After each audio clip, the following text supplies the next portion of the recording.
వాస్తవానికి కూడా మాది 14వ వార్డు ఎస్సీ జనరల్ అయింది కాబట్టి చాలా మంచిగున్నారు ఓటర్స్.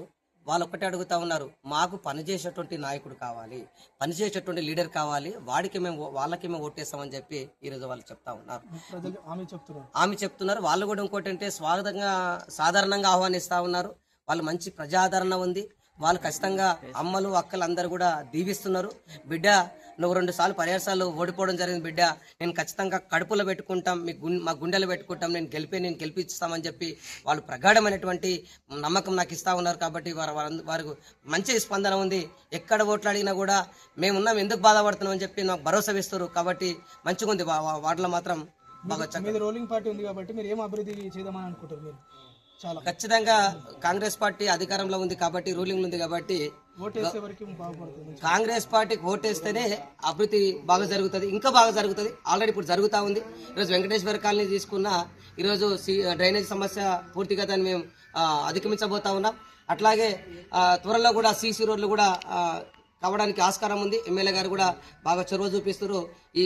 మొన్న రీసెంట్గానే రేవంత్ రెడ్డి గారి ఆధ్వర్యంలో అనేక మున్సిపాల్లో ఉన్నట్టు అనేక నిధులు రావడం జరిగింది. ఇక్కడ మొయినాబాద్ నుంచి కపిలగూడ వరకు కూడా పెద్ద రోడ్డు కూడా శాంక్షన్ అయింది. కాబట్టి రోడ్లు కూడా సమస్య ఉండదు. మేము ఖచ్చితంగా గెలిచినాక రోడ్ల సమస్యను కూడా ఖచ్చితంగా తీరుస్తాం.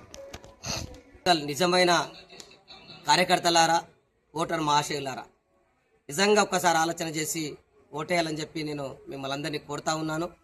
ఖచ్చితంగా తెలంగాణ ఉద్యమంలో గతంలో పనిచేసినటువంటి చరిత్ర కూడా మాకుంది.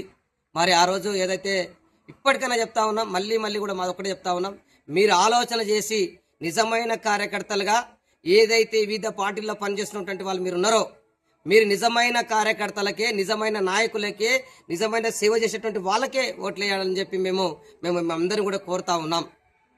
జై తెలంగాణ. కూడా నా హృదయపూర్వక నమస్సుమాంజలి. నా పేరు బేగర్ రాజు. రంగారెడ్డి జిల్లా మొయినాబాద్ మండలం సురంగల్ గ్రామంలో 14వ వార్డు ఎస్సీ జనరల్లో కాంగ్రెస్ పార్టీ బలపరిచిన అభ్యర్థిగా నేను కాంగ్రెస్ మున్సిపాలిటీ 14వ మున్సిపాలిటీ అభ్యర్థిగా పోటీ చేస్తా ఉన్నాను. ఈరోజు జరుగుతున్నటువంటి ఎన్నికలు ఒక పక్కన డబ్బు, ఒక పక్కన సామాజిక దృక్పథం జరుగుతున్నటువంటి ఎన్నికలు ఈరోజు మనం చూస్తూ ఉన్నాం. ఈరోజు కాంగ్రెస్ పార్టీ బలపరిచిన అభ్యర్థి గౌరవనీయులు కాళే యాదయ్య గారు, గౌరవ పెద్దలు పామెల భీంభరత్ గారు, గౌరవ పెద్దలు షాబాద్ దర్శన్ గారు, వీళ్ళందరూ కూడా కాంగ్రెస్ పార్టీ బలపరిచిన అభ్యర్థి బేగరాజు. నేను ఒకటే చెప్తా ఉన్నాను, సురంగల్ 14వ వార్డు ఓటర్ మహాశయులారా, మీకు దండం పెట్టి శిరస్సు వంచి పాదాభివందనాలు చేసి చెప్తా ఉన్నాను.